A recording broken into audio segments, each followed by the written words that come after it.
morning in the United States, there are more than 8.5 million cases of coronavirus and more than 224,000 deaths. But I want to take you back 8 months ago to the day, to February 25th. As the American people woke up that morning, there were 0 known deaths due to coronavirus and only 57 confirmed cases in the U.S., mostly from a cruise ship.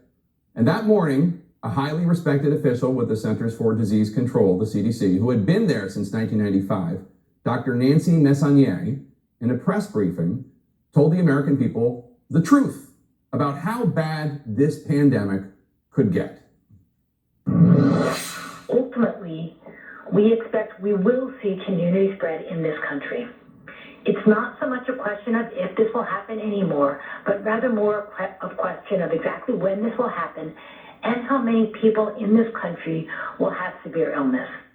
The American people needed to prepare, Dr. Messonnier said. I had a conversation with my family over breakfast this morning, and I told my children that while I didn't think that they were at risk right now, we as a family need to be preparing for significant disruption of our lives. You should ask your children's school about their plans for school dismissals or school closures. Ask if there are plans for teleschool. I contacted my local school superintendent this morning with exactly those questions.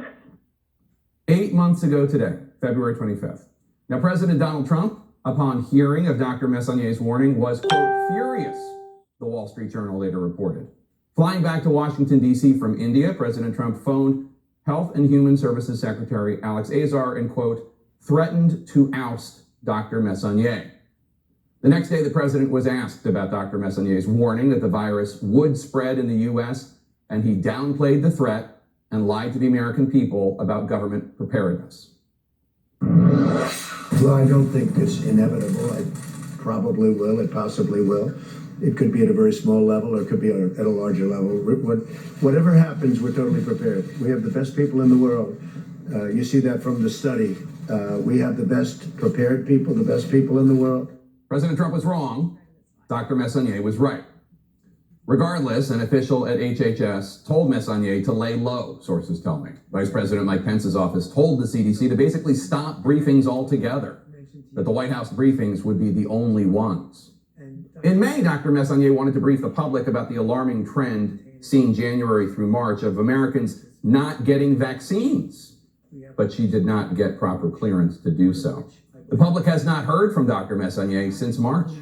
She has not even tweeted since then. To this day, as much as Dr. Messonnier loves communicating with healthcare providers and the public, sources tell me she does not want to do it anymore, because to do so would put her and the important work of the CDC in jeopardy. A Columbia University study released this week looked at the question, what if the Trump administration had done things right from the very beginning? What if they'd taken all the actions public health experts were cautioning them to do? The study concluded that anywhere between 130,000 and 210,000 American lives could have been saved. But here's President Trump this week.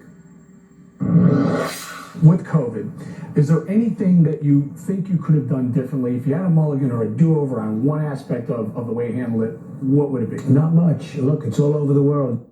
Not much, he said, not much. But just imagine if 8 months ago today, if Dr. Messonnier had been encouraged, heeded, amplified, instead of silenced. If everyone had started preparing for the worst case scenario as she advised. How many Americans might be alive today? How many more will die unnecessarily because President Trump silences and intimidates those who attempt to correct his lies about the pandemic with facts? The facts we all benefit from and we all could have benefited from if Dr. Messonnier had been supported and not treated as if facts and truth were the actual virus to be isolated. Thanks for spending your Sunday morning with us. The news continues.